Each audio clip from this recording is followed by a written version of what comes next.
উম্মতদেরকে উঠান। নবীজি বলেন, উম্মতেরা ভালো করে শুন, ওই সময় আমি জাহান্নামের কিনারায় যায়া প্রথম আমার কিছু উম্মতদেরকে আমি জাহান্নাম থেকে উঠাবো, আবার হায়াতুন নহরে গোসল করাইয়া তাদেরকে আল্লাহর জান্নাতে পাঠাবো। ওই মুমিনদের, ওই উম্মতদের ঈমানের কোয়ালিটি ছিল নিসফুম মিনাল ঈমান, বলে তাদের কলবে আবু বকরের মতো ঈমান ছিল না, ওমরের মতো ঈমানও ছিল না, হযরতে বেলালের মতো পাক্কা ঈমান ছিল না, আবার ইমামদের মতো ইমাম বুখারী, ইমাম ইউসুফ, ইমাম মালিক এদের মতো ঈমান ছিল না, বলে শাহজালালের মতো ঈমানদার না। আমার প্রিয় বান্দা আল্লামা সাহেব কেবলাদের মতো ঈমানদার নয়, তবে ঈমানদার ছিল। আর ওই ঈমানের সাথে আমি নবীর মোহাব্বত ছিল।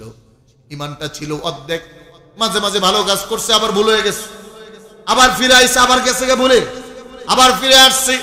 কিয়ামতের দিন আমি আমার ওই উম্মতদেরকে জাহান্নাম থেকে তুলে জান্নাতে পাঠাবো। আল্লাহ আমাকে বলবেন, নবী গো আপনি বুঝি এখন খুশি?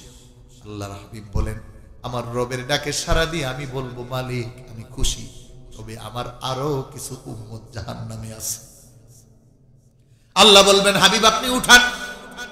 আল্লাহ রাসূল বলেন, আমি আবারও কিনারায় গিয়ে জাহান্নাম থেকে কিছু উম্মত উঠাবো, তাদেরকে হায়াতুন নহরে গোসল করায়া আমি জান্নাতে পাঠাবো।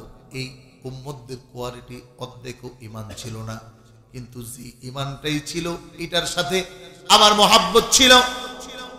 আল্লাহ শেষবারের মতো প্রশ্ন করবেন, হাবিব আল-আন, আপনি এখন তো খুশি? রাসূল বলবেন, ও আল্লাহ আপনার উপর তো আমি খুশি, কিন্তু একটা কথা আছে, লা আরদা ওয়াহিদুম মিন উম্মতি ফিন্নার। ও আমার রব আল্লাহ, আমার একটা উম্মত যদি জাহান্নামে থাকে আমি নবী খুশি হব না। সুবহানাল্লাহ। রাসূল ডাক দিয়ে আল্লাহকে বলবেন, ও আমার রব আল্লাহ, ওই যে জাহান্নামের তলদেশে আমার কিছু উম্মত যাদের কলবে ঈমানের নূর টিপ টিপ করে জ্বলে, বেশি না অল্প, ওই উম্মতগুলো জাহান্নামে। নবী বলেন, আমাকে আল্লাহ বলবেন, ওয়াসালতু তো জান, আজকে আপনি চাইলেই তো হইব, আজকে তো আপনার জন্যই সব। আর আহলে হাদিসের খবিজ বলে পরকালে নাকি আমার রাসূলও পেরেশানিতে থাকবে, ওর গালটা বেরে জুতা দিয়ে দাও। আমার ভাইরা, আমার বন্ধুরা, নবী ভুলে নাই, বলে ওই গুনাহগার উম্মতদেরকে আমি জাহান্নাম থেকে উঠাবো, তবে দেখা দেখা বাইচা বাইচা উঠাবো।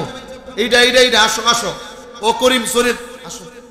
নবী বলেন, এই যে উঠাবো শেষে এদের ঈমানের কোয়ালিটি হলো দাররাতিম মিনাল ঈমান। একটা শস্যকে 70 ভাগ করার পরে যে এক ভাগ, এটা হলো জাররা পরিমাণ সব জিনিস।